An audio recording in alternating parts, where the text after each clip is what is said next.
Dentro de todo o que significaba para o nazismo a destrución da alma soviética, Leningrado era o corazón. A terra de Lenin, a cidade de Pedro, o berce da revolución, do bolcheviquismo, do esplendor ruso. Ese simbolismo colocaba no punto de mira malia non ser, obxectivamente, un enclave estratéxico no avance do exército xermano.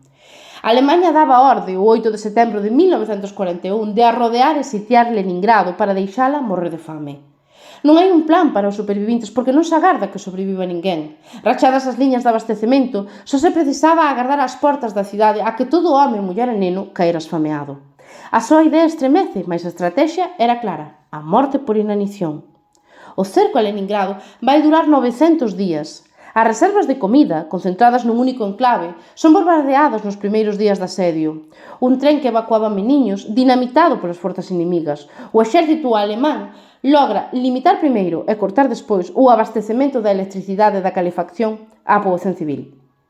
No inverno de 1942, os mortos xa se contaban por millares e os finados non se enterraban en féretros. A madeira precisábase para salvar aos vivos dos días de frío.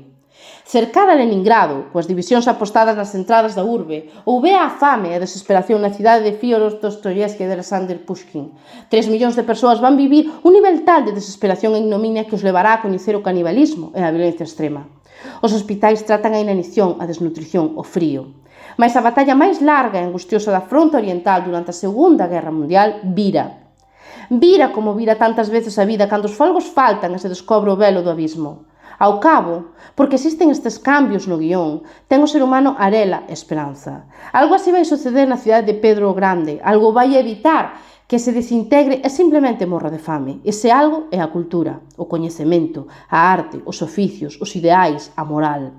A xente comeza a pensar que o último que morre é a alma, o último que para o cerebro. Sobre un ceo cerrado de pólvora, con fame, cortes de suministro e bombardeos diarios, os pintores comezan a pintar de novo. Os poetas recitan os seus poemas nas rúas e na radio. Anúncianse concertos nos teatros, reabren as bibliotecas. As mulleres no Hermitage seguen dando explicacións das factosas coleccións. Os científicos protexen as súas descobertas precisamente en aras dun futuro que agardan poder ver. Mantéñense as rúas limpias para que os refugallos non os inunden. Entenden ao cabo que si poden escoller como falecer.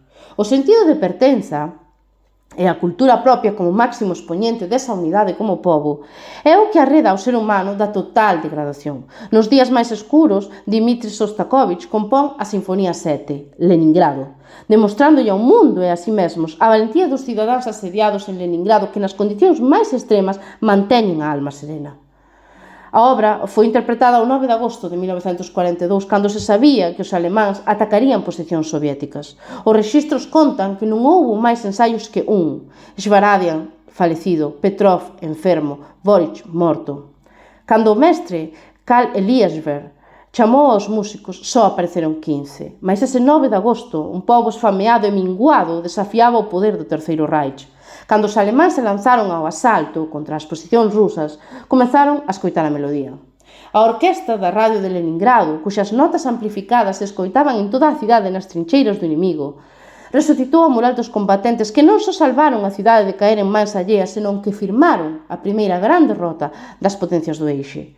Os cidadáns de Leningrado aínda non sabían que, salvándose a si mesmos, salvaban a humanidade. O ser humano, capaz do mellor e do peor, encontra na cultura, na arte, na ciencia, no coñecemento, o sentido da vida. A fina liña que nos separa da animalidade fica por veces esvaecida. Entón, Leningrado somos todos. A historia de cada pobo é o pouso da Gaia.